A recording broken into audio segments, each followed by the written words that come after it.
오래전 일입니다. 한 전도사님이 여름 성경학교를 앞두고 노방연도를 나가자는 거예요.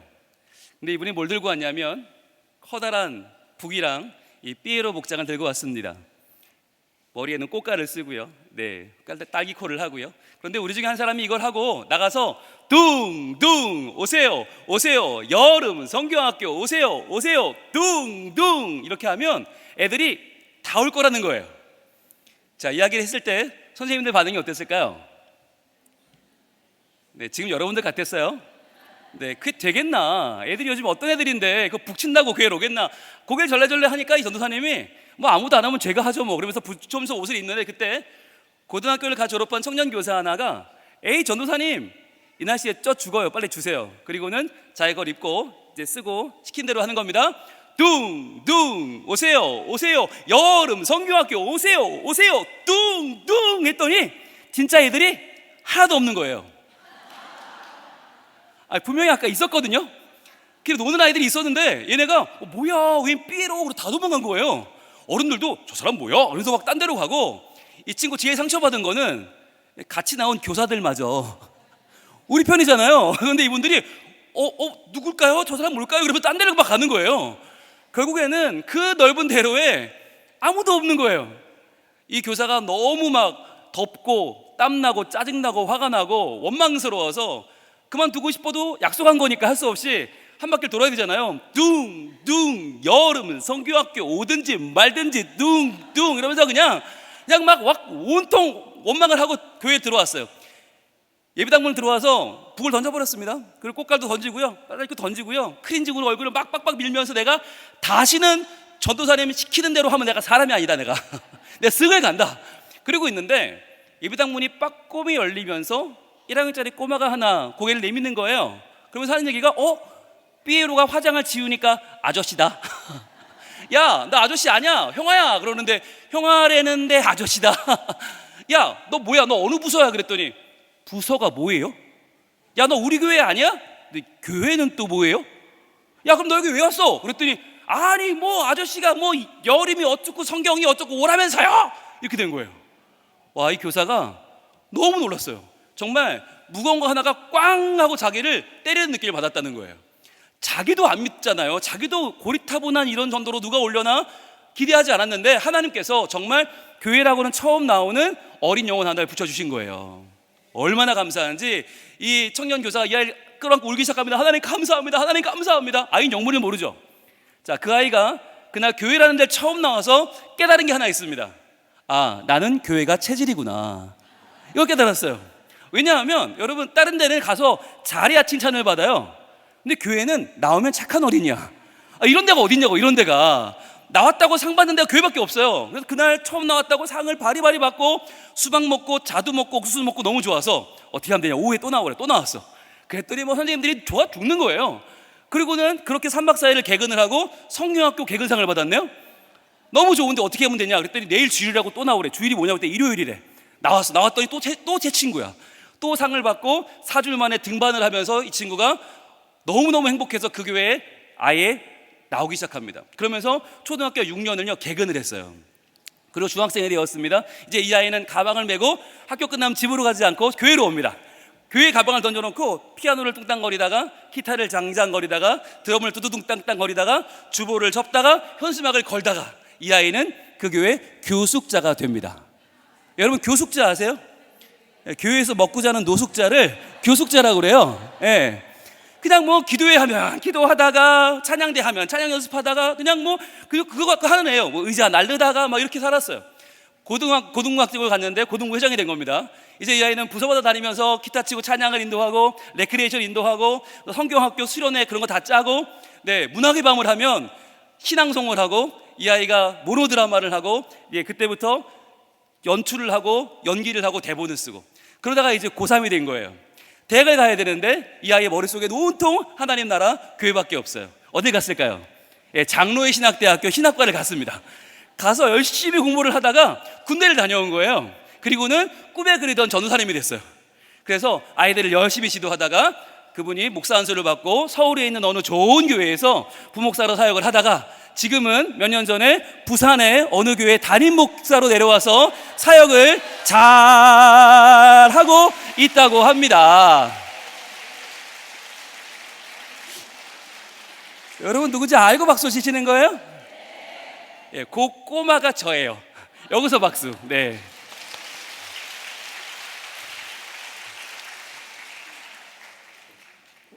정말 놀라운 건 그때요, 제가 친구가 많았거든요. 그런데 제가 얼마나 찌질한 아이였는지 이놈들이 교회 가자고 안 하는 거예요.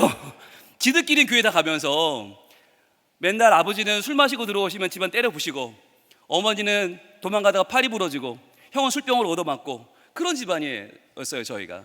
그래서 그날도 집에 TV도 없죠, 선풍기도 없죠. 그러니까 밖에 나와서 그냥 딱을 긁고 있는데, 그날 누가 둥둥 어쩌고 하는데 보니까 너나 나나 팔자가 비슷하다. 아무도 안 따라가. 그래서 제가 한번 가본 거예요. 아무도 안 따라가길래. 근데 웬 강당 같은 데 가는데 거기가 교회더라고요.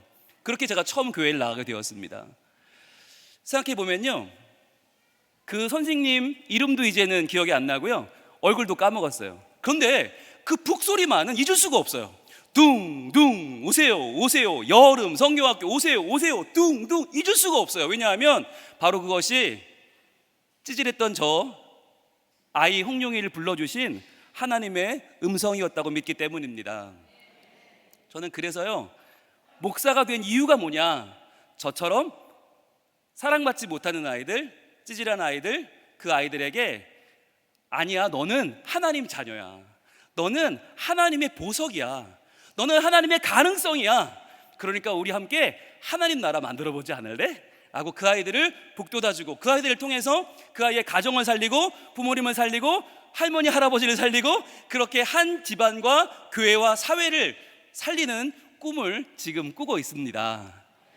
여러분, 그 꿈꾸는 목사를 불러주셔서 감사합니다. 고맙습니다. 감사합니다. 제가 부교육자 때만 해도요, 아이들과 노는 거를 다들 불쌍하게 봤어요. 저희를 굉장히 긍휼히 보시면서, 야 너는 애들이랑 놀아먹게 되겠냐, 그렇게 담임 나가겠냐 그랬거든요. 그런데요, 그때 애들과 놀던 제가요 지금 제일 잘 나가요. 예, 동신교회 부흥사경에 올 정도면 잘 나가는 거 맞죠? 예, 제가 작년에 어린이 다니엘 기도회를 강사로 섬겼고, 뉴욕 집회, 파리 집회를 했고요, 이탈리아 베네치아 집회를 했고요, 그리고 영락교회 소망교회를 다녀왔고요. 오늘 이 자리에 서 있어요. 저는 믿어지지가 않아요. 서울, 대전, 대구, 부산 찍고 전주, 광주, 제주를 다니면서 복음을 전하고 있는데, 아니 그 찌질하던 아이가, 예, 집에 TV도 없고 선풍기도 없던 그 집 아이가 어떻게 여기까지 왔을까 생각해 보면, 살아계신 하나님께서 분명히 저를 통해서 지금도 눈물 나고 어려운 상황 가운데 있는 우리 아이들에게 소망을 주시고, 또 그 아이들을 통해서 한 가정을 살리시고 우리 교회와 이 사회를 살리실 줄로 믿습니다. 아멘. 그래서 저는요, 분홍 목사가 되었습니다.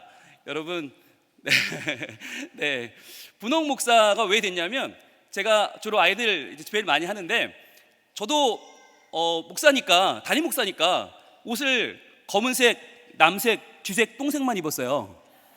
그랬더니 얘네가 쳐다를 보지 않는 거예요. 그냥 뭐 누가 왔나 보다, 그냥 자기네 하던 거 해요. 아무도 안 쳐다봐요. 그러니까 복음이 안 들어가요. 그래서 제가 안 되겠다, 뭔가 좀 이렇게 저를 봐야겠다 싶어서 분홍색을 입기 시작했는데, 아이들이 뭐랬냐면, 야 저거 뭐냐 그래요. 아이들은 절대로 저분은 뭐하는 분이시냐고 묻지 않아요. 야 저거 뭐냐, 저 뭐냐, 이상한 게 왔어. 뭐가 보면 분홍이야. 뭐야 저거 뭐야 하는데, 저가 눈이 마주치잖아요. 그때 복음을 전하는 거예요.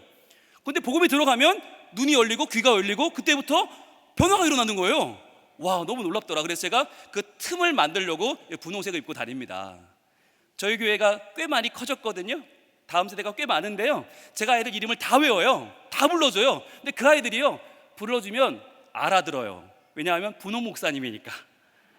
제가 어른이고 목사님이면 다 헷갈리잖아요. 그런데 분홍 목사는 저희 교회 하나밖에 없으니까 애들이 저를 보면 달려와요. 그래서 어른들이 저를 만나시면 목사님 잘 지내셨어요 이러거든요. 애들은요 막 달려오다 쿵 부딪힙니다. 그러더니 분홍 목사다, 이렇게 갑니다. 아무도 저를 개의치 않아요. 그냥 저희 동네 바보 형 정도로 생각해요. 굉장히 편안하고 되게 만만하게 봐요.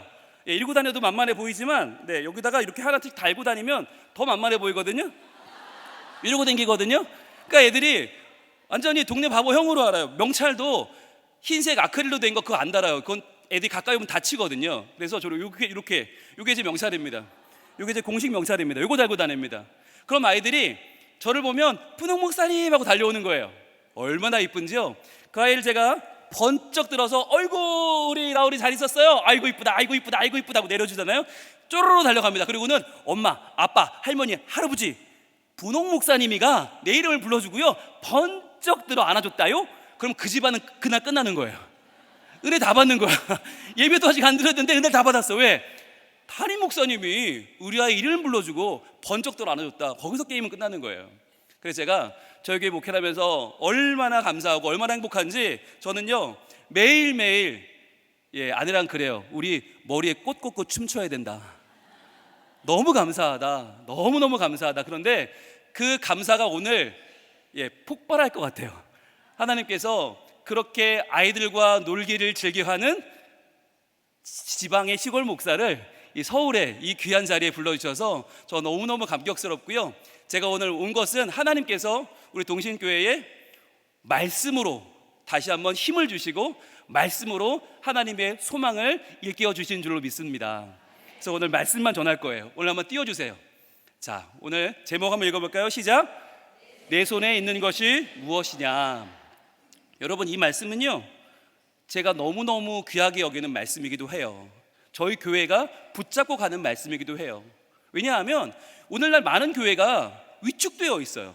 코로나를 겪으면서 힘든 거 누가 몰라요? 그런데 너무너무 힘든 얘기만 하니까 오히려 내 손에 있는 것, 세상은 없는 것, 그러나 하나님이 우리에게 주신 것, 그것 가지고 한번 일어나서 하나님 나라를 이루고 하나님 영광 돌려보자 라고 하는 귀한 마음으로 이 말씀을 붙잡고 살고 있습니다. 저는 분홍 목사고요. 혹시나 저를 모르는 분이 계실까봐 제가 동신교회 쩌란 지가 벌써 9년 됐더라고요.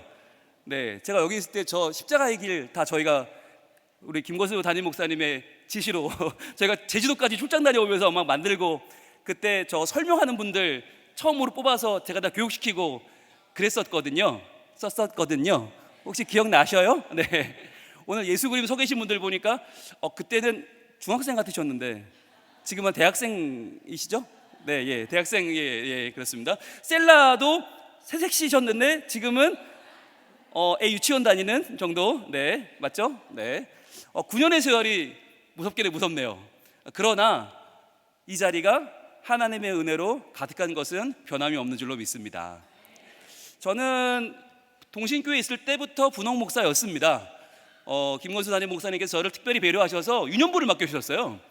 그래서 유치부에서 올라온 1, 2학년 애들, 지금 이 아이들은 서연이, 강서연 당시 1학년, 그리고 우리 신비 당시 1학년 아이들 모습인데 아마 이 아이들 지금 고등학생 됐을 겁니다.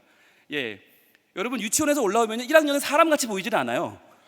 너무 어려서 막 코 닦아줘야 돼요. 그런 아이들 1, 2학년 데리고 제가 목회를 했었어요. 교구하면서 같이 했었어요. 그런데 너무너무 좋았던 것은 제가 다니기만 해도 만나는 분들이 목사님 살살 하세요. 목사님 너무너무 열심히 하지 마세요. 왜? 옷만 입고 다녔는데. 분홍 목사는 옷만 입고 다녀도 다음 세대 사역 전문가로 인정을 받고 가는 곳마다 많은 분들이 사랑해 주시고 존중해 주셔서 너무너무 감사했거든요. 근데 그 시작이 바로 동신교회였습니다. 저는 분홍 목사의 모태가 이곳이다라고 늘 여기고 오늘 왔더니 많은 분들이 저를 보면서 목사님 친정 오셨네요 하시더라고요. 친정 맞고요. 저를 키워주신 인큐베이터 같은 곳에 와서 오늘 너무너무 감사합니다. 저는 아이들한테 모든 애교를 다 떱니다. 아이들에게 잘 보이는 게 저의 꿈입니다. 왜냐하면 그 아이들 마음이 열려야 그 아이가 살고 그 아이 부모가 살고 그래야 그 부모가 우리 교회를 떠나지 않고 그래야 그 조부모들이 그 아이들을 위해 헌금하시거든요. 그래서요 저희 교회는 헌금이 계속 늘어요. 인원도 늘지만 헌금도 늘는데 코로나 중에 인원이 늘고 코로나가 중에 재정이 늘어난 교회가 저희 교회입니다. 그래서 부산에서는 특이한 교회로 소문이 나서 매주 방문객이 오고요 매주 탐방을 오는 교회. 그래서 저 교회 어떻게 하길래 저래? 라고 하는 교회거든요. 그래서 저희가 오늘 저희 교회 노하우를 이따가 오후에 2시 세미나 시간에 다 공개할 겁니다. 그러니까 오셔서 함께 다음 세대에 대한 희망도 발견하시면 좋을 것 같아요. 제가 아이들에게 틈을 만들어야 한다고 말씀드렸는데 이걸 어디서 배웠냐면 성경에서 배웠습니다. 여러분 사무엘상 17장에 보면 그 유명한 다윗과 골리앗의 싸움이 나오는데요. 누가 크죠? 골리앗이 훨씬 큽니다. 키가 3m입니다. 어마어마하게 큰데 누가 이겨요? 다윗이 이겨요. 꼭 조그만 다윗이 이겨요. 어떻게 이겨요? 울매를 돌려서 던져요. 어디 맞아요? 이마에 맞아요. 맞아요. 정답이에요. 역시 수준이 있어요. 예. 그런데 중요한 건 이 골리앗이 그냥 비무장이 아니라 온몸에 62kg짜리 노수로 된 철갑 갑옷을 입었고요. 이마에는 투구를 썼어요. 그럼 맞을 수가 있다 없다? 없다. 너 어떻게 맞았을까? 제가 연구를 해봤습니다. 그러다 은혜를 받았는데 엘라 골짜기에 이 골리앗이 나와서 무려 40일 동안 외쳤습니다. 야의 바보 같은 이스라엘 놈들아, 한 놈만 나와라. 1대1로 붙자. 내가 지금 물러갈게. 그런데 아무도 못 나와. 열흘 지나 20일 지나 30일 지나 40일이면 이제 끝난 거거든요. 퇴근하려고 막 준비하는데 나왔다는 거예요. 골리앗이 너무 긴장이 되는 거예요. 진짜 나왔다고? 정말 누구 보니까 땅에 붙었어. 얼마나 어린애가 나왔는지 얼굴은 빨갛게 해가지고 칼도 창도 없어요. 뭘 돌리는데 얼마나 웃겨요. 그러니까 너무 웃기니까 골리앗이 어떻게 했을까? 웃었겠죠. 웃는데 들린 거지. 들려가지고 맞은 거죠. 네, 동의하시는 분 박수.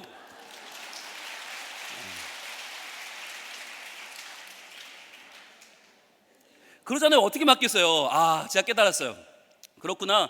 다윗이어야만 하던 이유가 있었구나. 다른 전사였으면 싸웠으면 승패를 할 수 없죠. 골리앗이 이길 확률이 높죠. 그런데 다윗이니까 너무 가소로우니까 너무 애가 나오니까 웃다가 들려서 맞았구나. 그래서 제가요 아이들한테 저를 낮추자. 그래서 홍룡이라는 이름도 아이들은 몰라요. 그냥 분홍 목사님, 그냥 우리 분홍 목사님. 그래서요 아이들이 본당에 오면 신이 나요. 본당에 오면 마음이 편해요. 왜? 저 앞에 서 있는 사람이 내가 아는 사람이야. 설교하는 저분이 내가 알고 친한 사람이야. 그러니까 아이들이 마음이 편하고 하나님 말씀을 잘 들어주고 있습니다.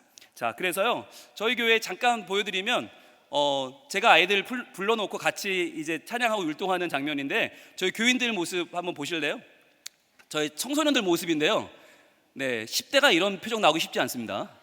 네, 이런 교회고요. 찬양대도 가운 벗어 던지고 이렇게 같이 아이들처럼 색색으로 옷을 입고 함께 해주시는 그러한 교회고, 제일 중요한 거는 저희 장로님들이십니다. 이분들이 이게 약속된 게 아니었어요. 이날 저희 토끼 옷을 입은 유치부 목사님께서 막 말씀을 사모하는 토끼를 막 다니시니까 이 장로님들이 저 목사님 힘드시겠어요? 그러니까 그럼 같이 하고 들고 나온 거예요. 유치부 옷을 들고 와서 이분들이 갑자기 입으신 거예요. 계획이 없이.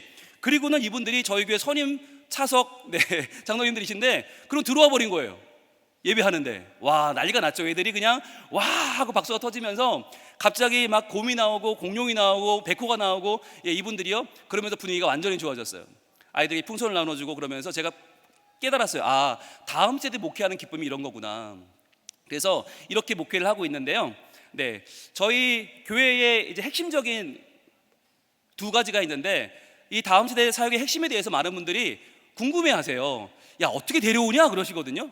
저희 부산이 사하구가 온통 신평 장림 공단이 많아요. 애들이 없어요. 근데 어디서 데려오냐라고 물어보는데 여러분 그게 핵심이 아니고요. 어떻게 잘 키울까 하는 거죠. 여러분 집안에 애들이 많은 건 자랑거리가 아닙니다. 먹기나 많이 먹습니다. 어떻게 잘 키우느냐 두 가지가 있는데 하나 복음은 그리고 복음과 사랑인데요. 따라합니다. 복음, 사랑. 이 두 가지입니다.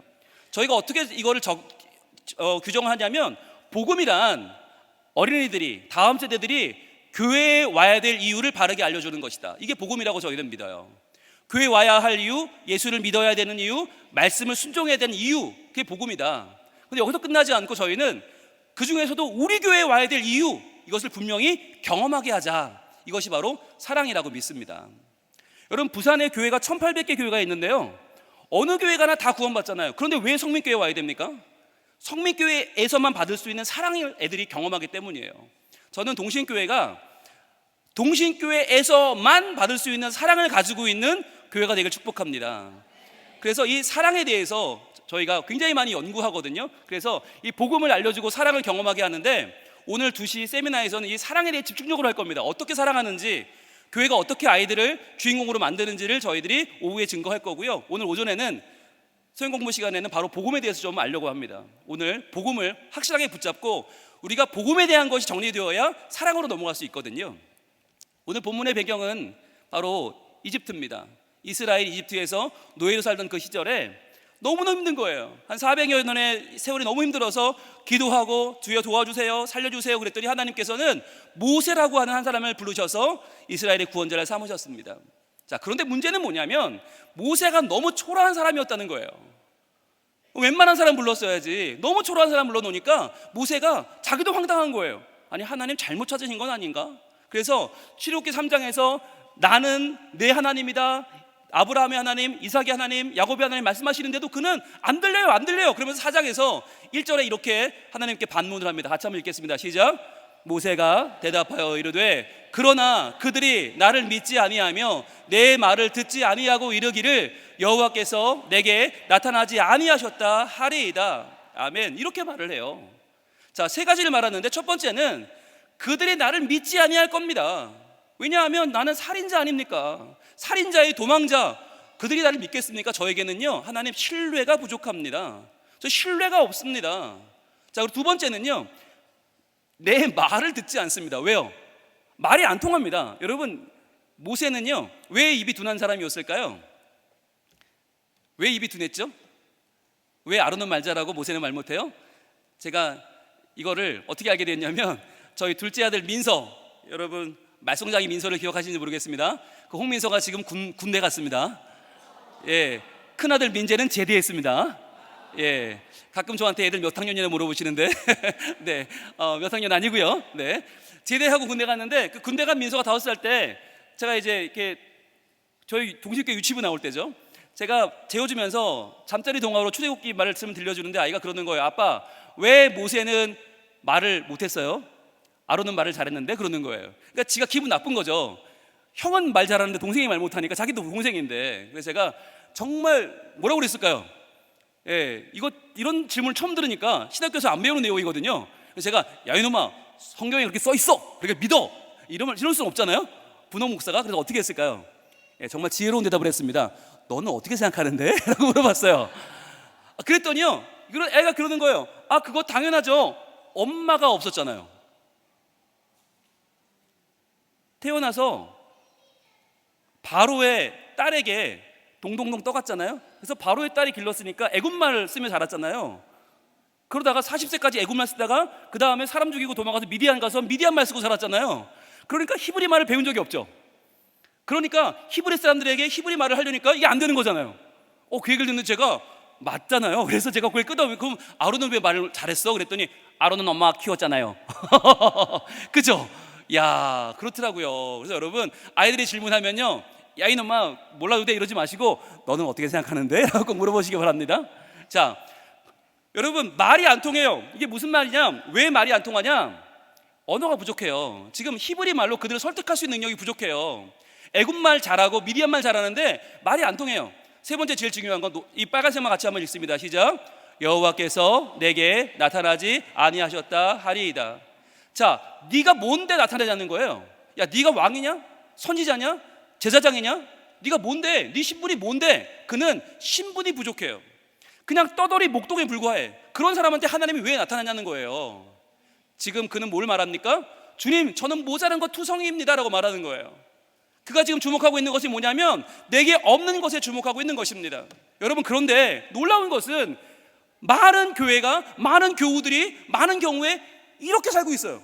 이 모세처럼 하나님처럼 이게 없고요, 저게 없고요, 저게 없고요. 여러분, 우리가 그렇게 없어요? 그렇게 우리가 힘들고 어려워요? 아니요. 우리에게는 하나님 주신 것들이 많이 있는데 왜 그건 못 볼까요? 우리는 너무 약점에 민감하게 살고 있어요. 오늘도 모세 보세요. 하나님이 찾아오셨는데 하나님의 사명을 주시는데도 불구하고 안 됩니다. 여러분, 이 세 가지는요, 그냥 세 가지가 아니라 완전수입니다. 저는 완전히 안 됩니다. 불가능입니다. 저는 구제불능입니다. 하나님 포기하세요라고 말하는 거예요. 그런데 여기에다 대고 하나님 뭐라고 그러시느냐면 하나님은 이렇게 말씀하십니다. 자, 우리 2절 말씀 같이 읽어볼게요. 시작. 여호와께서 그에게 이르시되 내 손에 있는 것이 무엇이냐? 아멘. 이게 하나님 말씀이에요. 여러분, 성경을 가지고 계신 분이 계시다면 여호와께서 이르시되 동그라미 치세요. 여호와께서 이르시되, 이 말씀이 여러분 2절에 나오죠, 3절에 또 나옵니다, 4절에 또 나옵니다. 3번 반복해 나옵니다. 이게 무슨 말인가요? 1절에서 모세가 저는 못해요 3번 하니까 하나님이 아니 너는 돼 라고 3번을 여호와께서 이르시되, 여호와께서 모세에게 이르시되, 여호와께서 다시 이르시되 3번을 강조하시는 거예요. 완전 수입니다. 우리는 이래서 안 되고 저래서 못합니다라고 할 때 하나님은 아니 너는 이래서 할 수 있고 이래서 되고 너는 수년 내에 부흥할 거야 라고 하나님 우리에게 말씀하시는 줄로 믿습니다. 제가요 부산 내려와서 사역을 한 지 이제 8년째입니다. 그런데 서울에 손님들이 많이 오십니다. 부산은 휴양지니까 정말 많이 오십니다. 그런데 오셔서 이분들이 저한테 뭐라고 그러냐면 홍 목사님 부산에서 목회하기 힘드시지요? 라고 하세요. 여러분 이 말은 맞는 말입니까 틀린 말입니까? 반은 맞고 반은 틀리죠. 예, 목회는 힘듭니다. 맞습니다. 목회는 힘들어요. 그런데 그 앞에 나온 말은 부산에서도 왜 들어가는 거죠 갑자기? 예, 마치 수많은 서울 사람들이 서울 아니면 다 시골인 줄 알아요. 그래서 부산도 시골이라고 부르는 사람 많아요. 시골에서 목회하느라 수고하신다고. 예, 하긴 저도 그랬어요. 저도 나고 자란 43년 서울 사람인데 서울 촌놈 아닙니까? 저도 몰랐죠. 부산이 저는 시골인 줄 알고 살았어요. 근데 와보니까 너무 좋은 거예요. 게다가 그냥 부산이 아니라 여기서 목회를 열심히 하니까요 유튜브로 뭐 전 세계로 이 소식이 알려지고 이게 전국에서 응원 메시지가 오고요. 저희가 부산에서 목회를 열심히 하니까요 전국에서 저희 교회로 온갖 좋은 응원의 메시지가 오는데, 놀라운 건 올 초에 미국 텍사스에서 얼굴 한번 본 적 없는 집사님이 500만 원 헌금하셨어요. 왜냐하면 고국의 다음 세대에 사역하는 교회가 든든히 서기를 원한다. 그 사역을 지원한다. 그래서 어떤 분은 청년부 사역에 100만 원, 어떤 분은 유치부 사역에 100만 원, 이렇게 식으로 모여서 저희 교회 장로님께서 그러시더라고요. 목사님 분홍목사 펀드를 하나 만들어야겠습니다. 그래서 이 돈은 저희 예산에 넣지 말고 순수하게 이거는 교회학교를 위해 써야겠습니다. 그래서 저희가 그거 모아서 이번에 뭐 하는지 아세요? 가을에 교회 교육 세미나를 여는데 식사부터 교재부터 모든 비용을 저희 교회가 다 대고 부산에 있는 선생님들, 교육자들 다 초청해서 저희가 무료 세미나를 열 겁니다. 네. 그래서 그렇게 생각해 보면요, 부산 우리가 생각하면 시골 아니에요. 저 멀리 4시간 걸리는 곳, 먼 곳. 그런데 하나님은요 다 보고 계시더라고요. 여러분 우리가 아무리 어렵고 힘들 수 있습니다. 그러나 우리의 그 모습을 하나님은 아신다, 하나님은 보신다, 하나님은 다 알고 계신다. 이것을 믿으시길 바랍니다. 여러분 그런데 문제는 뭐냐면 하나님의 관심은 바로 하나님이 주신 것에 있는데, 하나님이 다 주셨잖아요. 그런데 그 주신 게 뭐냐면 바로 지팡이라는 데 있어요. 그가 이르되 지팡이니이다. 여러분 지팡이가 뭐 필요는 하지만 없어도 살잖아요. 사실 지팡이 없다고 큰 문제가 안 생기잖아요. 이 지팡이는 명품이 아닙니다. 에르메스가 아니고요, 루이비통이 아니고요, 그냥 던지면 아무도 안 집어가는 지팡이입니다. 여러분 이 지팡이라는 데 문제가 있는 거예요. 이 하나님 말씀이 마치 대단한 것 같은데도 불구하고 지팡인데요 라고 하는 이 모세의 말에는 뭐가 들어있냐면, 그게 별로 쓸모가 있을까요? 이거 가지고 이스라엘이 애굽을 물리치고 탈출할 수 있을까요? 라고 하는 의문이 담긴 거죠. 자, 그런데 거기에 주님은 뭐라고 말씀하십니까? 그것을 던지라고 말씀하세요. 던지면 뭐가 돼요? 뱀이 되죠. 여러분 뱀이 된다는 게 뭐냐면, 뱀은 이때 이 모세가 도망치거든요. 와 놀라거든요. 그 정도로 맹독을 가진 코브라인데요, 이 코브라는 이 당시에 바로 왕의 상징입니다. 즉 그러니까 바로는 이 지팡이가 뱀이 된 모습 보면서 뭘 깨달았냐? 이 싸움은 왕 대 왕의 싸움이구나. 이것은 그냥 시골 목자와의 싸움이 아니라 여호와는 왕이시구나. 나는 지금 왕과 대적하고 있구나 깨닫게 된 것입니다. 선전포고였습니다. 그리고요 이 지팡이를 가지고 나일강을 내려쳤더니 어떻게 돼요? 나일강이 피로 물들어요. 여러분 나일강이 뭐냐면 그냥 강이 아니에요. 애굽의 제일 큰 신입니다. 그리고 애굽의 제일 큰 젖줄이자 그들의 모든 것입니다. 근데 그것을 피로 물들여 버렸다, 죽여버린 것입니다.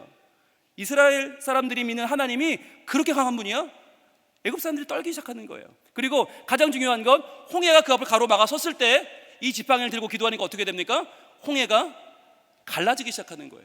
그 어마어마한 홍해가 갈라지면서 하나님의 능력과 하나님의 은혜가 그 자리에서 나타났다라고 하는 것입니다. 여러분 지팡이는 이 정도로 귀한 것입니다.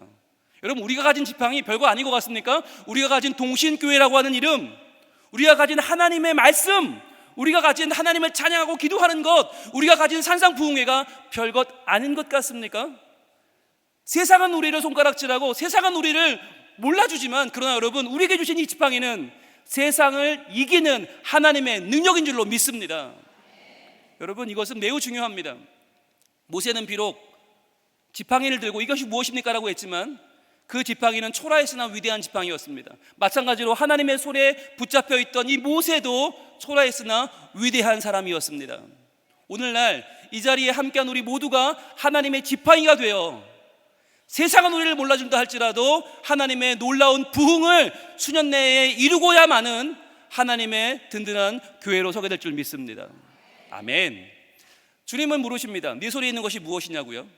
그런데 아마 여러분 다 다르겠죠? 어떤 분은 핸드폰, 어떤 분은 계산기, 어떤 분은 카메라, 어떤 분은 부엌칼, 어떤 분은 다 다를 겁니다. 그런데 이 다른 우리들이 같이 쥐고 있는 것이 하나 있습니다. 그것이 바로 복음입니다. 여러분, 이 복음의 가치에 대해서 저는 오늘 말씀드리려고 합니다. 제가 왜 부산에서 태풍을 뚫고 서울까지 왔나? 하나님 왜 보내셨나? 복음 때문이에요. 저의 인생은 복음 때문에 살고 복음 때문에 죽고 싶어요.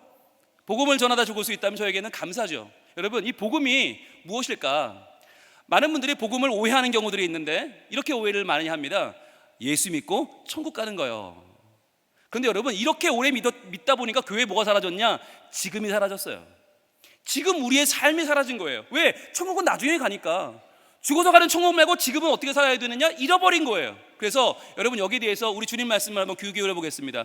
마태복음 4장 17절 시작. 이때부터 예수께서 비로소 전파하여 이르시되 회개하라, 천국이 가까이 왔느니라 하시더라. 아멘. 천국이 어디 있다고요? 왔다고요. 예수님이 천국이세요. 예수님이 오셨어요. 그분을 만나면 그날부터 천국을 사는 줄로 믿습니다. 지금 천국이잖아요. 얼마나 좋으세요? 말씀 듣고 기도하고 응답받는 이 자리가 천국인 줄 믿습니다. 그래서요, 복음이란 뭐냐? 예수 믿고 천국을 사는 것입니다. 오늘부터 예수 믿어 천국을 살아가는 복이 여러분 모두와 함께 하시길 축복합니다. 아멘. 여러분, 그래서 오늘은요 5가지로 한번 이 복음을 정리해 보려고 합니다. 오전 성경 공부 시간이니까 여러분들 공부할 준비하고 오셨죠? 제가 간만에 영어를 좀 쓰겠습니다. 여러분 양해해 주시고요. 자, 첫 번째는 확신입니다. 확신 따라합니다. 확신. conviction이고요. 두 번째는 따라합니다. 교통. communion. 교통은 communion인데 세 번째는요 대면입니다. 이 대면은 confrontation. 네 번째는 책임, commitment. 그리고 다섯 번째는 자신감, confidence입니다. 이 C로 시작하는 이 다섯 가지의 요소들은 실은요 복음의 아주 중요한 이름들입니다. 그래서 우리는 오늘 이 5가지를 하나씩 연구해 볼 겁니다. 연구하면서 우리가 이 5가지를 어떻게 붙잡고 어떻게 활용하고 어떻게 쓸 수 있는가, 우리 손에 있는 이 지팡이, 이 복음을 어떻게 우리가 아이들이 가르칠 수 있고 우리 가정이 일어날 수 있고 우리 교회를 세울 수 있는지를 알아보고자 합니다. 자, 첫 번째는 확신, 컨빅션입니다. 여러분, 이 확신이 뭐냐면 우리가 알고 있는, 우리가 하나님을 알아가는 거, 하나님의 살아계심과 상 주시는 이심을 알아가는 거, 이게 시작이겠죠. 이게 다가 아니에요. 여기 플러스로 뭐가 들어가는가? 바로 하나님이 나를 아신다는 게 들어가요. 여러분, 신앙이란 나 혼자 하나님을 아는 것이 아니고요, 하나님이 나를 속속들이 아신다고 믿고 그분을 따르는 것입니다. 여러분, 누군가가 나를 속속들이 안다면 우리 어떻게 해야 돼요? 나 도망가야 돼요. 그러나 하나님은 나를 아시는데도 사랑하시고 나를 하나님 자녀 삼아주시죠. 여러분, 이게 확신입니다. 여러분, 미국에서 설문조사를 했습니다. 1000명의 일반인을 모아놓고 과연 누가 천국 갔을 것 같냐, 누가 천국 갈 것 같냐 조사를 했습니다. 누가 구원받을 것 같냐 그랬더니요 2위는 마더 테레사였습니다. 79%가 이 사람은 천국 갔을 거다 그랬습니다. 자, 3위는 누구였냐면 마이클 조던이었습니다. 65%, 농구선수거든요. 사람들이 굉장히 좋아합니다. 4위는 다이애나 황태자비였어요. 미국 사람들이 이분 되게 좋아하거든요. 60%가 천국 갔을 거다. 자, 그런데 이 조사의 흥미로운 부분이 뭐냐면 1위예요. 1위. 마더 테레사도 79%밖에 안 나왔는데 1등은 몇 프로 나왔냐? 1등은 무려 87%. 거의 대부분의 미국 사람들이 이분은 천국 갈 거다, 갔을 거다. 과연 누굴까요? 과연 누가 1위 했을까요? 자, 여기서 퀴즈입니다. 여기서 힌트 드릴게요. 우리나라에서 해도 이분이 1등입니다. 또 힌트. 전 세계 어디서 해도 이분이 1등입니다. 예, 이분은 바로 87%의 주인공은 자기 자신입니다. 여러분 신기하지 않습니까? 이 설문조사 1000명 중에는 교회 다니는 사람, 안 다니는 사람, 예수 믿는 사람, 안 믿는 사람 다 섞여 있었어요. 그런데도 불구하고 천국이라는 곳이 있다면 나는 갈 수 있다는 거예요. 나는 간다라고 확신하고 있는 거예요. 여러분 과연 이게 확신일까요? 여러분 우리는 분명하게 짚고 넘어가야만 합니다. 과연 우리가 나는 구원받을 거야 라고 하는 그 자신감이 있다면 그 자신감 어디서 왔는지 한번 볼 필요가 있죠. 여러분 우리가 멀쩡하게 여기 다 앉아있지만, 저도 멀쩡하게 설교하고 여러분 멀쩡하게 설교 듣고 계시지만, 여러분 우리의 속마음을 만약 사람들이 알 수 있다면 어떨까요? 우리의 마음속에 있는 모든 악한 것과 모든 그 연약한 것들을 다 사람들이 알게 된다면 우리는 지금 빨리 당장 택시 타고 집에 가야죠. 예, 당장 저희 교회 사람들과 연을 끊어야 되겠죠. 여러분 우리는요 하루에도 12번씩 천국과 이 지옥을 오갑니다. 악마와 천사를 오갑니다. 우리는요 우리의 속사람을 한번 보여드릴까요? 정말 보실래요? 예, 우리의 속사람은 이렇습니다. 이게 우리의 속사람이에요. 정말 내가 내 욕심을 위해서라면 뭐든지 할 수 있고 무슨 짓이든 할 수 있는 게 우리들 아닙니까? 그러다 보니까 이제 갈등이 시작되는 거예요. 자, 나는 천국 갈 거라고 확신하고 있는데 불구하고 내 삶은 그렇게 미치지 못하거든요. 그러니까 어떻게 하면 좋을까? 그래서 우리가 어떻게 하냐면 우리는 끝없는 경쟁사회에 나를 밀어넣어요. 그리고 내가 천국 갈 수 있는 사람이라는 걸 증명해 보이려고 자꾸만 나를 증명해 보이려고, 공부 잘하는 사람은 계속 공부하고요, 돈 많은 사람은 돈 벌고요, 좋은 옷에 좋은 차에 명품을 휘감고 다닙니다. 자기를 증명해야 되니까요. 그런데 문제는 뭐냐면 우리가 매번 이길 수는 없다는 거죠. 매번 승리할 수 없어요. 이게 문제인 거예요. 마치 도박처럼 따다가 한 번에 다 잃어버리는 도박처럼 우리 인생이 그래요. 그래서 여러분 오징어 게임이라고 하는 이 유명한 드라마는 우리 인생을 보여주는데, 하나를 통과해요, 그 다음 통과해요. 그런데 한 번 끝나면 죽어요. 한 번 지면 죽어요. 끝나요. 우리는요 언젠가는 패자의 자리에 설 수밖에 없는데, 그러면 그때 다시 우리를 일으킬 힘이 어디에 있는가 하는 것입니다.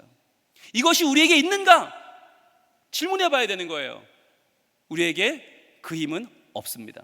그렇다면 어떻게 될까요? 성경은 한 분에 대해서 말씀하고 있습니다. 바로 우리를 위하여 십자가에 죽으시며 자기의 목숨을 내어주신 분, 그리고 우리를 위하여 부활하시고 사망 권세를 이기신 바로 예수 그리스도를 성경은 소개하고 있습니다. 진정한 확신은 바로 이분에게 내 인생을 거는 것입니다. 십자가에서 주님 뭐라고 말씀하셨습니까? 다 이루었다. 우리의 모든 생을 완전히 완성하신 분, 구원을 완성하신 분이 예수님이세요. 부활하신 주님 뭐라고 말씀하십니까? 너희에게 평강이 있을지어다. 아멘. 이 둘을 연결하면 어떻게 돼요? 내가 너희의 모든 죄를 다 해결했으니 이제는 평강을 누릴지어다. 아무리 힘들고 어려워도 괜찮다. 이제는 너희가 평강을 누릴지어다. 수년 내에 부흥할지어다. 우리 주님 말씀하시는 줄로 믿습니다. 여러분 이 주님은 어디 계세요? 물 밖에 계십니다. 지금 우리는 물 속에 있어요. 깊은 물 속에 있어요. 그런데도 우리 주님은 우리에게 다가오십니다. 우리의 죄악과 허물과 두려움과 불안감에서 우리를 등에 건지러 오신 유일한 구세주 예수 그리스도를 찬양합니다. 이것이 확신입니다. 두 번째는 교통인데요. 커뮤니언, 교통이 뭐냐면, 교통은 바로 이것입니다. 같이 한번 읽어볼까요? 시작. 하나님께서 하시는 말씀을 귀 기울여 듣고 그분께 기도로 아뢰며 영적으로 소통하고 그분이 하시는 일들을 찬양하여 기리며 하나님의 목적을 향하여 훈련되어 가는 것입니다. 여러분 여기서 보면 색깔 있는 것만 볼까요? 말씀, 기도, 영적으로 소통, 찬양, 훈련. 교회에서 하는 것들이 다 이 교통에 해당되는구나 라는 걸 알 수 있어요. 교회를 잘 다닌다고 하는 것은 여러분 복음을 온전하게 다 이해하는 게 아니고 한 부분, 적어도 교통이라는 부분을 잘 이해하고 계신 것입니다. 교통이 뭐냐면 부르짖어 기도하는 거예요. 여러분 왜 오셨어요? 마음 가운데 기도 제목 가지고 오셨죠? 부르짖어 기도하면 하나님께서 응답을 주세요. 근데 응답 받으면 우리는 더 강하게 기도하죠. 또 기도합니다. 그러면 하나님은요 여러 가지 형태로 응답들을 또 주시는 거예요. 여러분 이렇게 기도하면 응답하고 응답 받으면 또 기도하고, 이것이 바로 교통은 믿음의 선순환이다 라고 하는 것이에요. 그래서 기도하면 할수록 우리를 만나주시고 알아주시는 하나님께 다가갈 수 있는 거죠. 여러분 다원주의라고 하는 여러 가지 세상 사람들의 생각은 이렇습니다. 하나님은 어디 있냐? 하나님은 산 정상에 있다. 그러니까 어디로 가든 열심히만 가면 만날 수가 있다는 거예요. 인간의 열심이 중요하다는 거죠. 그래서 어느 종교든 관계없이 그냥 열심히만 가면 다 만난다, 열심히 가면 하나님을 만날 수 있다는 거예요. 여러분, 이 다원주의에서 중요한 것이 뭐냐면 바로 인간의 열심입니다. 인간이 얼마나 정성을 들이느냐, 이게 중요한 거예요. 그런데 여러분, 기독교는 다릅니다. 기독교는 그렇게 말하지 않아요. 기독교의 교통은 뭐냐면 하나님은 산 위에 계신 분이 아니라 어디에?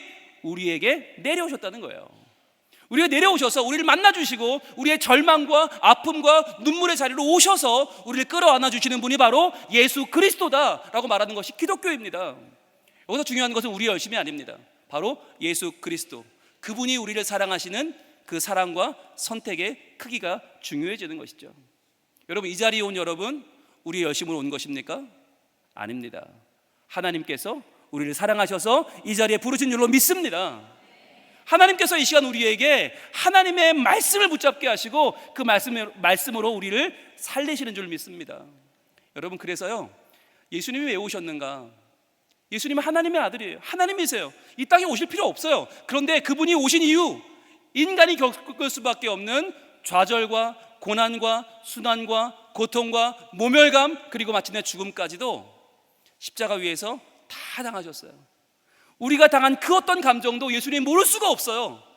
예수님이 다 하시고 우리를 안아주시고 고치시고 치유하여 주신 줄로 믿습니다. 그래서 여러분, 우리에게 주신 말씀 가운데 이 요한복음 1장 14절은 매우 중요한 말씀입니다. 같이 한번 읽어봅니다. 시작. 말씀이 육신이 되어 우리 가운데 거하심에 우리가 그의 영광을 보니 아버지의 독생자의 영광이요 은혜와 진리가 충만하더라. 아멘. 말씀이 육신이 되었다는 말은 뭐냐면 이제 하늘과 땅이 만났다는 것입니다. 더 이상 말씀은 하늘에 계시고 우린 땅에 있는 사람들이 아니라 말씀이 육신이 되셨어요. 만났어요. 어떻게 됐습니까? 우리 가운데 거하심에 바로 가치가 변화되었어요. 우리의 가치가 변화되어서 예수 그리스도께서 만나주시고 변화시키는 하나님 자녀가 되었다는 거예요. 우리가 그의 영광을 보았다는 말은 무엇입니까? 이제는 우리는 핑계할 수 없다는 거죠. 봤어요. 그분을 만났어요. 우리 핑계할 수 없어요. 아버지의 독생자의 영광이 담겨 있습니다. 바로 예배하고 찬송할 제목을 주시는 것이죠. 그것은 바로 은혜와 진리가 충만하더라. 우리를 구원하시는 예수 그리스도의 방법, 바로 은혜와 진리입니다. 그 은혜와 진리로 오늘도 우리를 살리시고 바른 길로 인도하시는 길이요 진리요 생명이신 예수 그리스도, 그분이 우리의 주님이십니다. 여러분, 그분이 왔다는 건 뭘 의미합니까? 그냥 머리를 채우는 게 아닙니다. 여러분, 이 성육신의 이 말씀은 교통의 복음이거든요. 이 복음은 뭐냐면 이것을 깨닫는 자마다 변화가 일어났는데, 슬픈 마음 있는 자, 몸과 영혼이 병든 자, 그 한 명 한 명을 찾아와 주시는 거예요. 누구든지 성육신하신 하나님 예수 그리스도의 이름을 부르십시오. 그 이름을 믿는 자, 그 이름을 부르는 자, 그가 어떤 사람이든 구원해 주실 것입니다. 여러분, 이것이 복음의 능력이에요. 복음은 나를 놓을 수 없어요.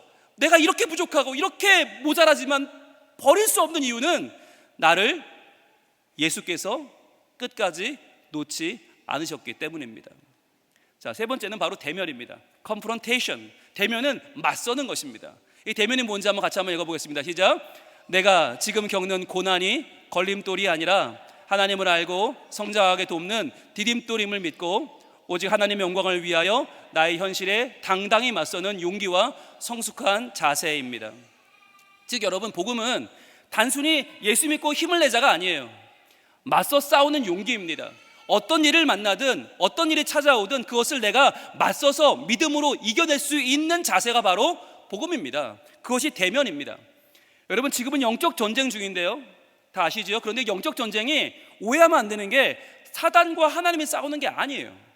사단은 하나님은 싸울 수 없어요. 하나님은 창조주시고 사단은 피조물에 불과합니다. 상대가 되지 않기 때문에 사단은 하나님을 믿는 우리를 죄로 무너뜨리려고 합니다. 그래서 하나님을 피해 숨도록 우리를 유혹합니다. 그게 사단의 목적입니다.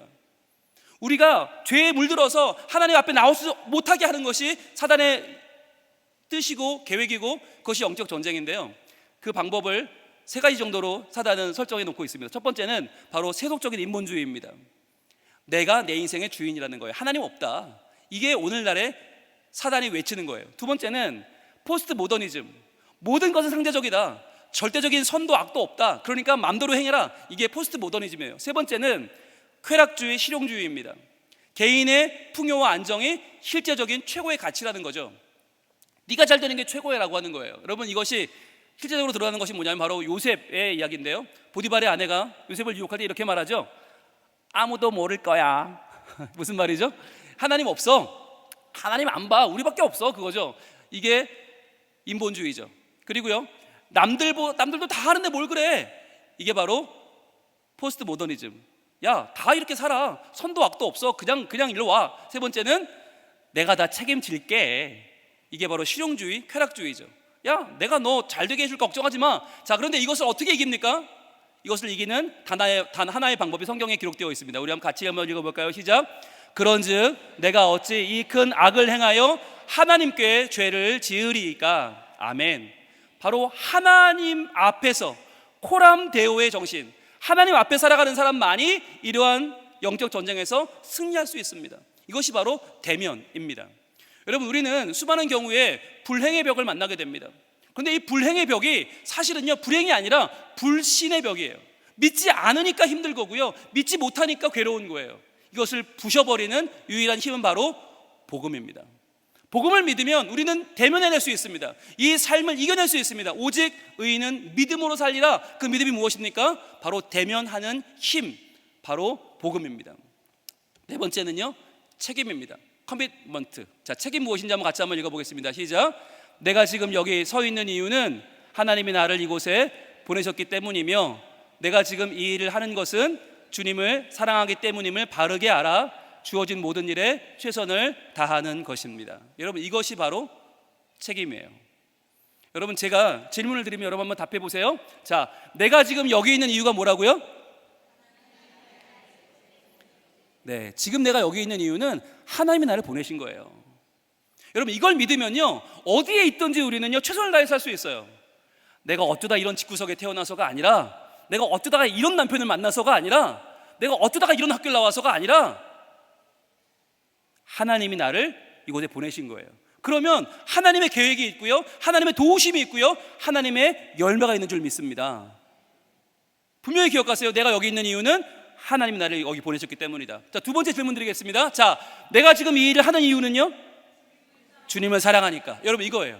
내가 지금 이 일을 하는 이유는 주님을 사랑하니까. 여러분, 이것이 분명하면요, 우리는 돈을 초월할 수 있어요. 명예를 초월할 수 있어요. 성공을 초월할 수 있어요. 지금 내가 이 일을 하는 이유, 주님을 사랑하니까. 여러분, 이것이 바로 우리가 책임을 다해야 되는 이유인 줄 믿습니다. 내가 이거에서 뭐 직분을 얻고, 이거에서 뭐 내가 명예를 얻고, 내가 이거에서 사람들의 존경을 받고, 아니요. 주님 보내셨으니까 여기 있는 것이고요, 주님을 사랑하니까 이 일을 하는 거예요. 그러면 돼요. 그러면 거기가 주님이 함께 하시는 천국인 줄로 믿습니다. 제가 여기 왜 왔을까요? 왜 여기 있어요?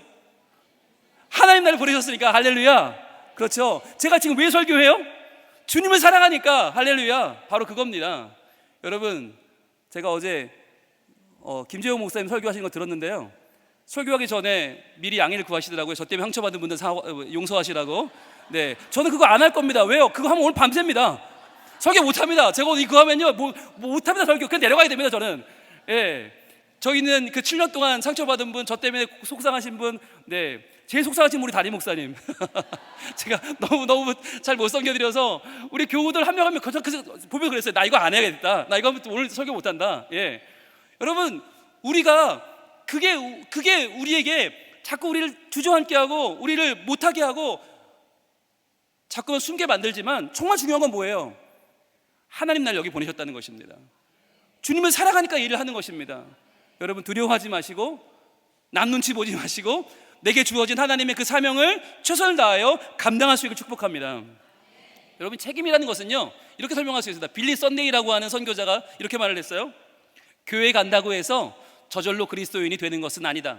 착오로 간다고 해서 저절로 자동차가 되지 않는 것처럼 말이다. 여러분, 책임은 누군가의 삶을 지켜주는 것입니다. 오늘 자녀들이 좀 왔는데, 이 자녀들이 교회에 온다고 교인이 되지 않습니다. 이 아이들을 붙잡고 기도하는 부모님들의 수고가 필요합니다. 그리고 여기까지 온 것도 대단한 거죠. 그렇죠? 이 비를 뚫고 왔다는 거, 여러분, 그 수고가 하나님께서 분명히 알아주실 줄로 믿습니다. 책임은 이런 것입니다. 여러분, 제가요, 제자들이 자주 찾아옵니다. 제 다음 세대 기른 아이들이 오면 제가 물어봅니다. 야, 너는 언제 예수님을 그렇게 인격적으로 깊게 만났냐? 라고 물어보거든요. 뭘 기대할까요? 분홍 목사가 뭘 기대할까요? 당연히 설교 시간이죠. 목사님 설교를 듣고 변화되었습니다. 이거 기대하는데 대부분 아니더라고요. 제가 그러면 성경 공부 시간에 은혜 받았구나? 그것도 아닌 거예요. 그러면 내가 기도 인도를 좀 하지? 그것도 아닌 거예요. 이쯤 되면 이제 서운하기 시작합니다. 뭔데? 언제 너희들이 예수님 만났는데? 그러면 얘들이 그래요.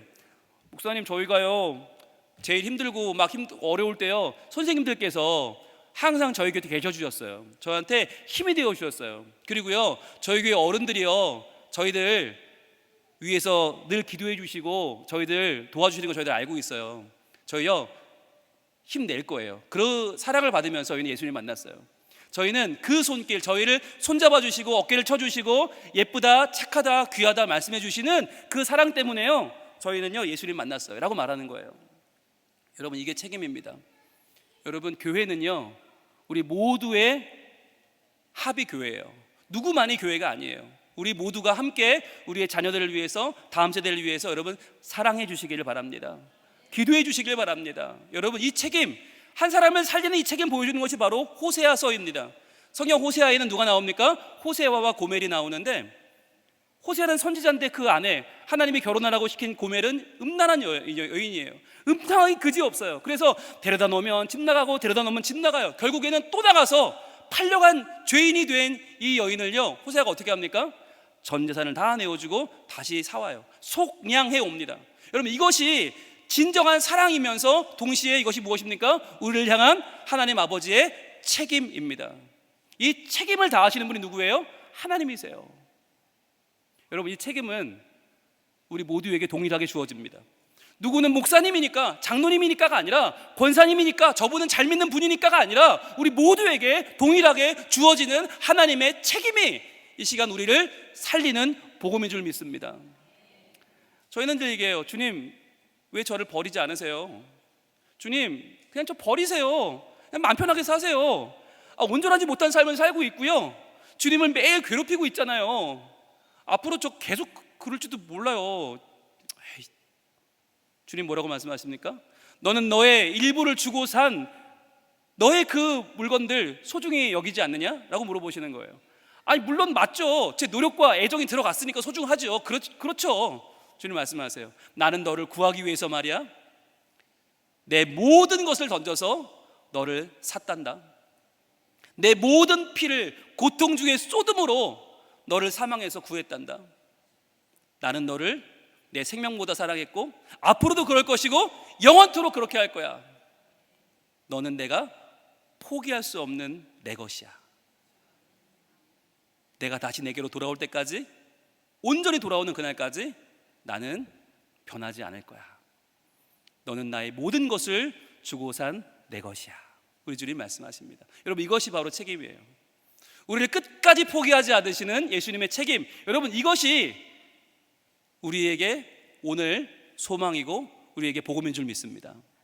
너는 내 것이야 말씀하십니다. 여러분, 또다시 예수님 배신하고 또다시 세상을 향해 달려가는 우리들을 또 붙잡아 주시는 예수님, 그분이 바로 어떠한 순간에도 우리를 포기하지 않는 하나님의 그 사랑이 바로 우리가 배우고 따라야 할 책임인 줄로 믿습니다. 아멘. 이제 마지막으로 자신감입니다. 컨피던스. 이 자신감은요 할 수 있다가 아니에요. 신념이 아니에요. 이 자신감이 무엇인지를 우리 같이 한번 외쳐봅니다. 시작. 내가 오늘 하나님을 섬기고 따르는 이 일이 나뿐 아니라 내 주위에 있는 모든 이들까지도 함께 구원하게 할 것이라는 넉넉한 마음으로 오늘도 기쁘게 헌신하고 선포하는 자세입니다. 다시 말하면 자신감이 뭐냐면 나만 구원받고 끝나는 게 아니라 나와 함께한 우리 가정을 구원할 것이다, 우리의 구역을 구원하실 것이다, 우리의 교회를 구원하실 것이다, 내가 아는 모든 이들을 하나님은 반드시 구원한다고 하는 믿음입니다. 여러분, 이것이 너무너무 중요합니다. 여러분, 이 마음이 없으면요 절대로 가장을 할 수 없어요. 절대로 구역장을 할 수 없고요, 절대로 부서장을 할 수 없고요, 절대로 담임 목사를 할 수 없어요. 나만 구원받고 저분들은 할 수 없다가 아니에요. 나와 함께 모든 이들을 함께 구원받는다. 여러분, 이 마음을 분명히 여러분 마음 가운데 가지시길 바랍니다. 우리 동신교회는 함께 구원받을 줄로 믿습니다. 수년 내에 하나님의 부흥이 임할 줄 믿습니다. 우리의 서울을 움직이고 대한민국을 움직이는 교회가 될 줄로 믿습니다. 여러분, 그게 자신감이에요. 여러분, 저희 교회는요 이 질문을 통해서 어마어마한 부흥을 경험하고 있습니다. 이 질문을 여러분 자신에게 한번 던져보시기 바랍니다. 같이 붙여봅니다. 시작. 당신은 다른 사람의 성공에 기여한 적이 있습니까? 이 질문이에요.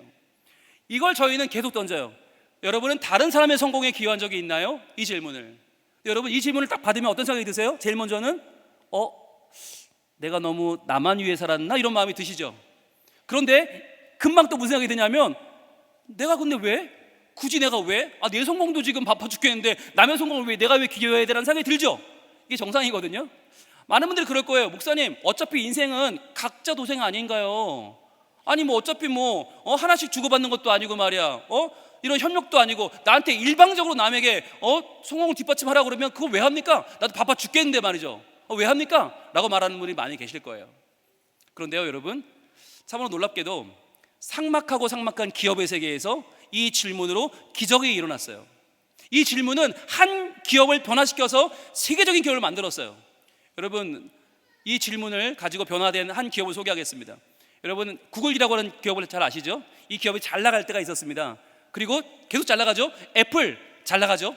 그런데 이런 회사에 비해서 바닥을 기는 회사가 있었어요.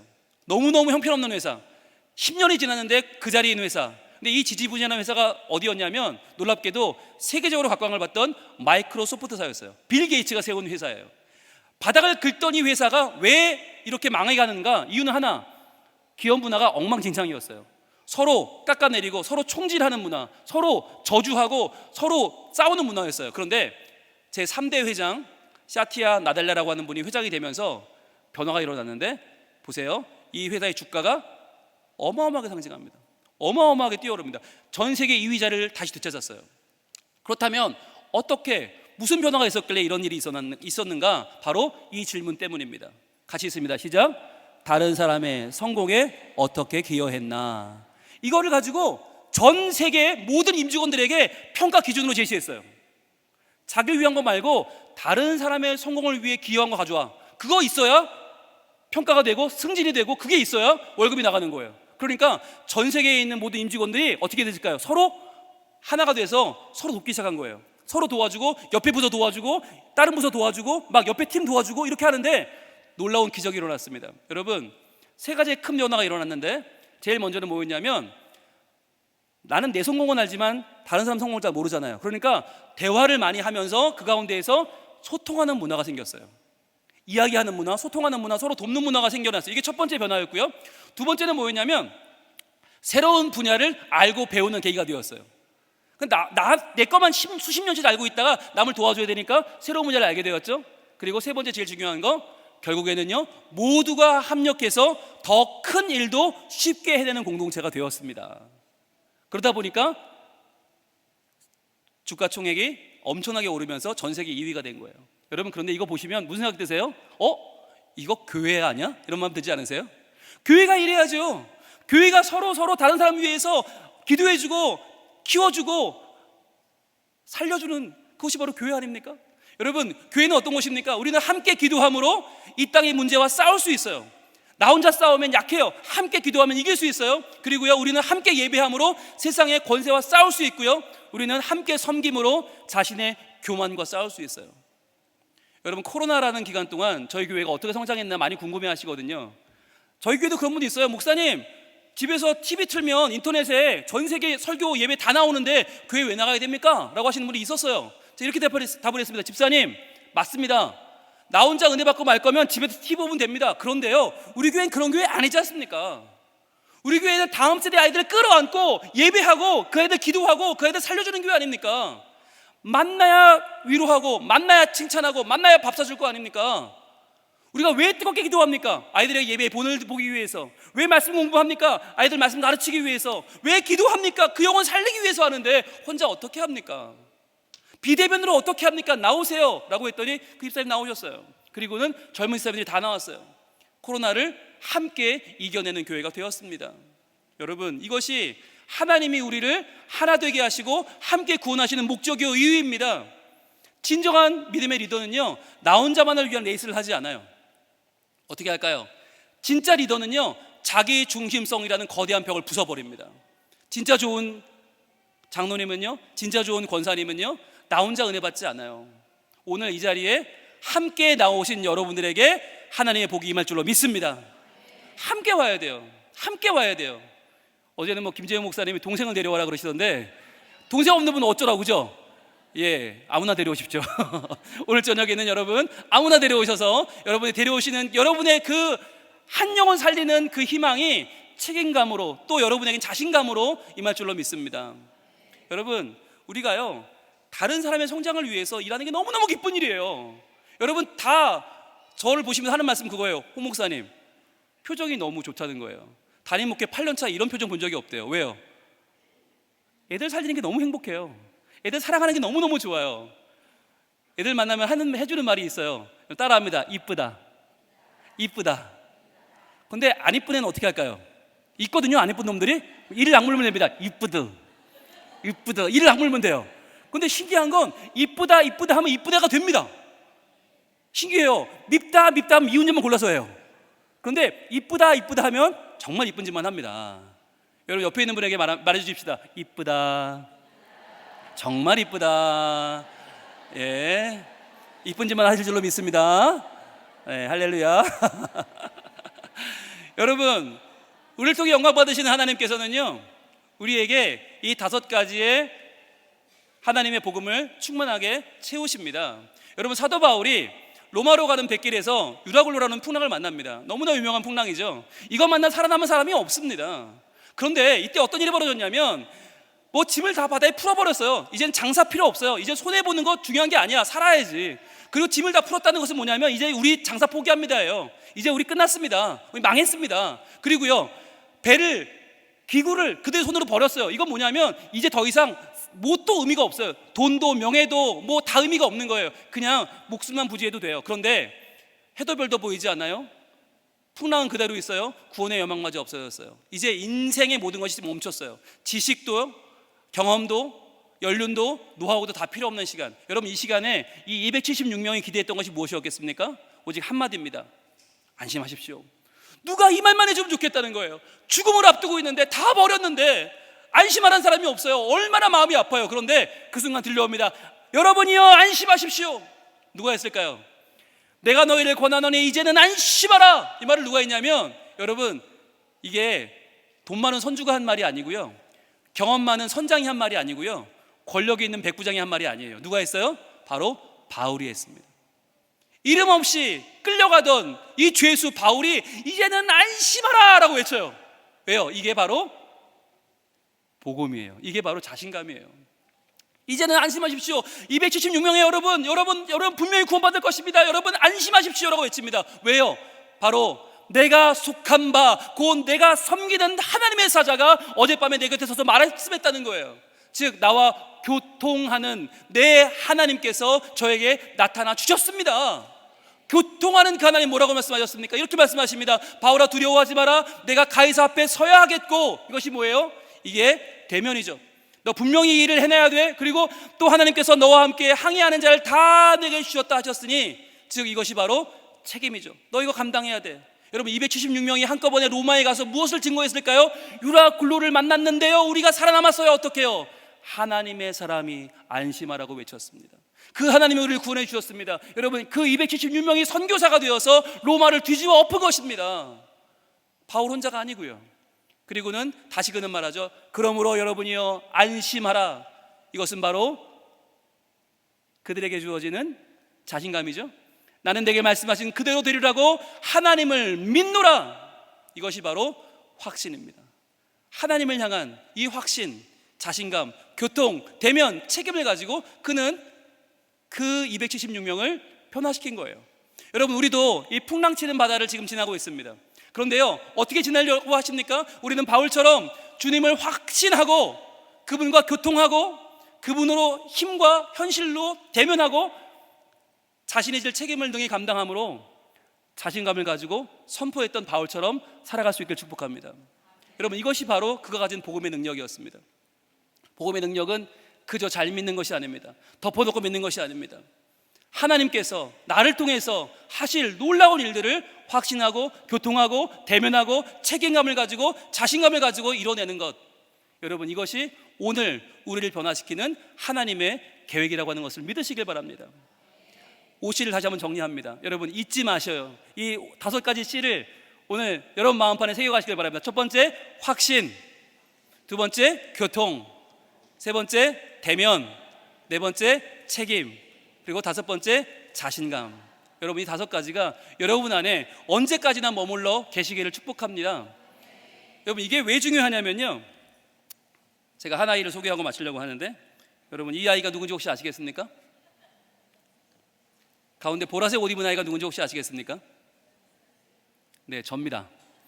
저의 5학년 때 모습인데요, 저는 삼광국민학교를 나왔거든요, 후암동에 있는.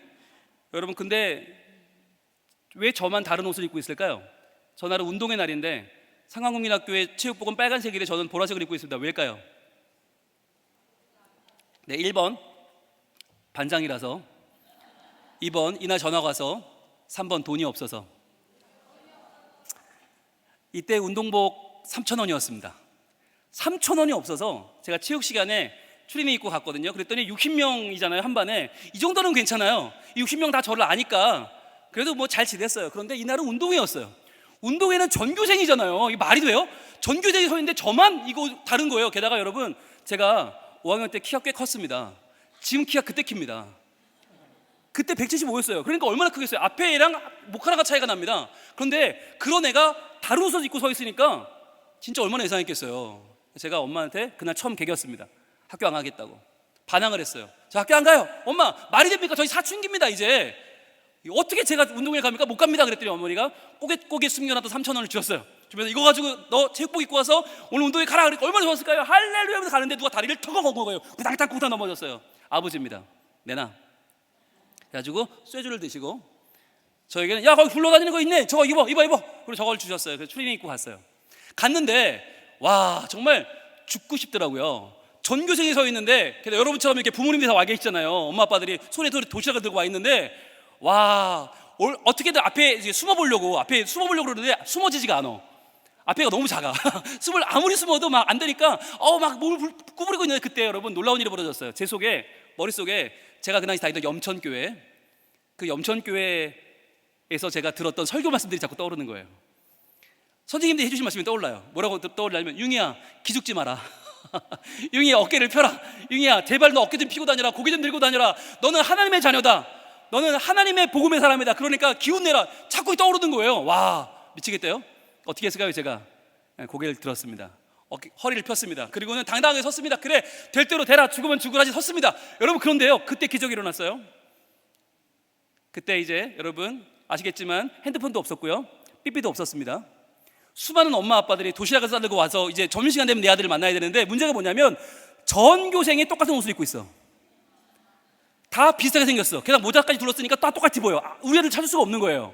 자 그때 제 옆에 고개를 내밀고 있는 승환이라는 아이의 엄마가 소리를 지르기 시작합니다. 승환아, 이따 점심시간이 되면 저 보라색 옷 입은 애 옆에 가 있어라 라고 소리를 지른 거예요. 얼마나 지혜로워요, 그죠? 제가 랜드마크가 된 거예요. 그때 제 옆에 있는 건영이 엄마, 승현이 엄마 다 소리를 지릅니다. 건영아, 승현아, 이따 점심시간 저 보라색 난리가 났습니다. 5학년 엄마들이 다 소리를 지르기 시작한 거예요. 근데 어떻게 됐을까요, 여러분? 점심시간에 이렇게 됐습니다. 이렇게 됐어요. 이날 저희 엄마는 못 오셨어요. 저희 엄마 사진 찍어준 게 아니라 이렇게 내밀고 있는 승환이 엄마가 찍어줬어요. 고맙다고. 이 덕분에 우리 아들 찾았다고.